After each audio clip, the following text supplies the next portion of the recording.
बिस्मिल्लाहिर्रहमानिर्रहीम। अस्सलामु अलैकुम।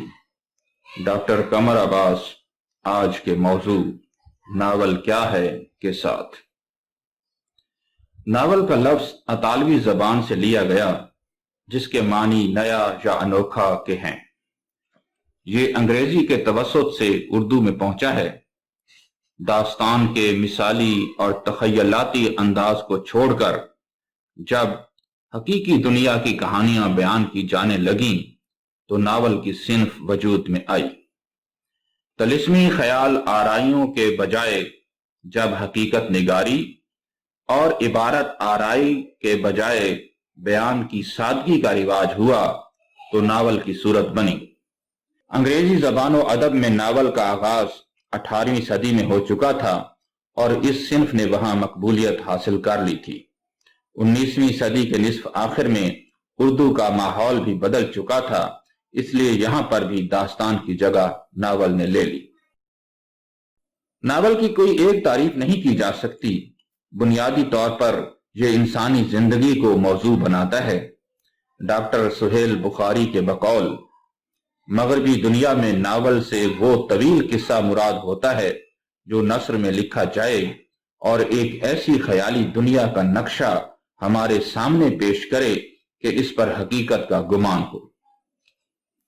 जबकि डॉक्टर अबुल लैस सदीकी के मुताबिक नावल से मुराद सादा जबान में ऐसी कहानी है जिसमें इंसानी जिंदगी के मामूलात और रोजाना पेश आने वाले मुआमलात को इस अंदाज से बयान किया जाए कि पढ़ने वाले को इसमें दिलचस्पी पैदा हो।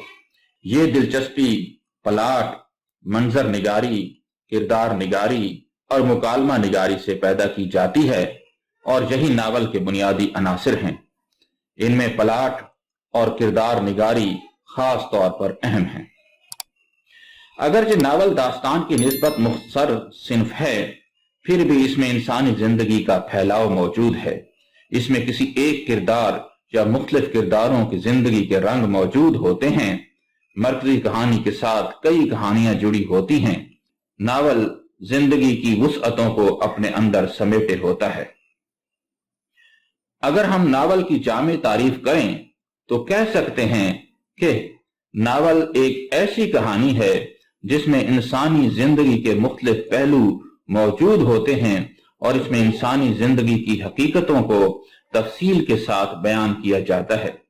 इसके किरदार हकीकी दुनिया से ताल्लुक रखते हैं और इसमें किरदार निगारी का तनव्वु मौजूद होता है। नावल के बुनियादी अनासर ये हैं। प्लाट। दास्तान के बरअक्स नावल में प्लाट को बुनियादी अहमियत हासिल है। प्लाट उस खाके को कहते हैं जिस पर कहानी को तरतीब दिया जाता है। वकार अजीम प्लाट के बारे में कहते हैं, वाकयात का इब्तदा से लेकर इंतहा तक पहुंचना और इसके बाद एक मौजू नतीजे पर खत्म होना, इस तरतीब व तंजीम का नाम प्लाट है। जबकि अली अब्बास हुसैनी प्लाट के हवाले से लिखते हैं, वाकयात के उस खाके को कहते हैं जो नावल नवीस के पेशे नजर शुरू ही से रहता है। किस्सा की सारी दिलचस्पियां इसकी तरतीब पर मबनी हैं। नावल की कामयाबी का इन्हसार प्लाट की तश्कील पर होता है। जिस कदर महारत से प्लाट तरतीब दिया जाएगा उसी कदर नावल कामयाब करार पाएगा। प्लाट के मुख्तलिफ अज्जा में मंतकी रब्त होना जरूरी है। वाकयात में तरतीब और तसलसल बरकरार रहे ताकि कारी किसी किस्म का खला महसूस न करे। नावल में मरकजी किस्से के साथ ज़िम्नी कहानियां भी मौजूद हो सकती हैं, लेकिन एक अच्छे प्लाट की खूबी है कि इसके अंदर वहदत तासुर कायम रहे। म्यारी प्लाट के तकाजे पूरे करने के लिए नावल निगार की तकनीकी हुनरमंदी और फनी रियाजत जरूरी है। कहानी। नावल इंसानी जिंदगी की कहानी है, चुनाचे किस्सापन नावल का बुनियादी उनसर है। डॉक्टर मोहम्मद एहसन फारूकी के बकौल नावल का सबसे अहम उनसर किस्सा ही समझा जाता है और आम नावल में किस्सा के सिवा कुछ और होता ही नहीं। इंसान हमेशा दूसरों को जानने में दिलचस्पी रखता है। नावल में कहानी को इस अंदाज में पेश करना जरूरी है कि इंसानी तजस्सुस की तस्कीन हो सके। नावल का मकसद जो भी हो, इसका हसूल कहानी के जरिए ही होना चाहिए। नावल का कहानीपन किसी तौर पर भी मजरूर नहीं होना चाहिए। ऐसे नावल जिनको सिर्फ अखलाकी दर्स पना दिया जाता है, कभी कामयाब नहीं हो सकते। वाकया निगारी नावल में काफी अहमियत रखती है। नावल की वाकया निगारी अखबारी वाकया निगारी से कतअन मुख्तलिफ होनी चाहिए। इसमें अफसानवियत का रंग जरूरी है। वाकयात कारीन के लिए उस वक्त ही दिलचस्प होते हैं जब वो अजनबी ना हो और कोई ऐसी तफसील बयान ना की जाए जिसका किस्से के साथ कोई रब्त ना हो। एक कामयाब वाकया निगारी नावल की कामयाबी की जमानत है। किरदार निगारी, ये किरदार ही हैं जिनके जरिए नावल की कहानी को आगे बढ़ाया जाता है। प्रेमचंद के बकौल, मैं नावल को इंसानी किरदार की मुसव्वरी समझता हूं। इंसान के किरदार पर रोशनी डालना और उसके असरार खोलना ही नावल का बुनियादी मकसद है। नावल क्योंकि हकीकी जिंदगी की कहानी बयान करता है, इसलिए जरूरी है कि इसके किरदार भी हकीकी जिंदगी के किरदार हों।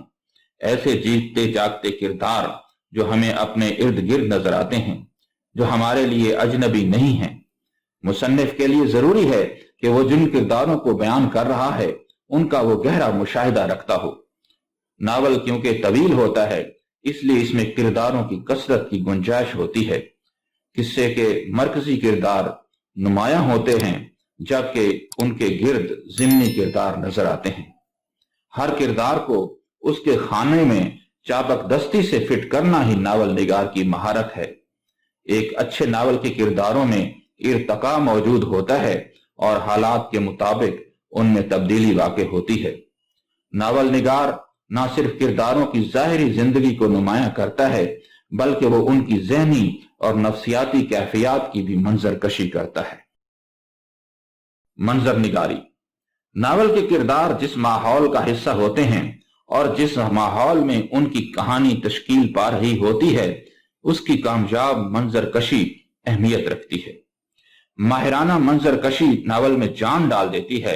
एक मयारी नावल में मंजर निगारी के आला नमूने मिलते हैं। नावल निगार मनाजर को इस अंदाज में बयान करता है कि उनकी तस्वीर खिंच जाती है। कारी इन मनाजिर को सिर्फ पढ़ नहीं रहा होता, बल्कि उन्हें देख भी रहा होता है, महसूस कर रहा होता है। ना सिर्फ खारजी मनाजिर दिखाए जाते हैं, बल्कि किरदारों की अंदरूनी कैफियत को भी मुजस्सम कर दिया जाता है। जज्बात और एहसासात की सच्ची तस्वीरें मंजर निगारी का कमाल है। उसलूब बयान, नावल का अंदाज बयान इसकी कदर का तयन करता है। नावल निगार को नावल लिखते हुए जबानो बयान की बारीकियों की समझ होना बेहद जरूरी है। अगर वो इस हुनर से वाकिफ होगा तो ना सिर्फ बेहतर मंजर कशी कर सकेगा, साथ ही वो किरदारों की तस्वीर कशी भी कामयाबी से निभाएगा। खूबसूरत जबान ना सिर्फ कारईन की दिलचस्पी को बरकरार रखती है, बल्कि कहानी की बेहतर तफहीम में भी मुआवनत करती है। नावल की जबान में सादगी के साथ अदबी चाशनी भी होनी चाहिए। जबानो बयान के हवाले से नावल के मुकालमे खासी अहमियत रखते हैं। इनके जरिए किरदारों को समझने में मदद मिलती है। बरमहल मुकालमे नावल की तासीर को बढ़ा देते हैं।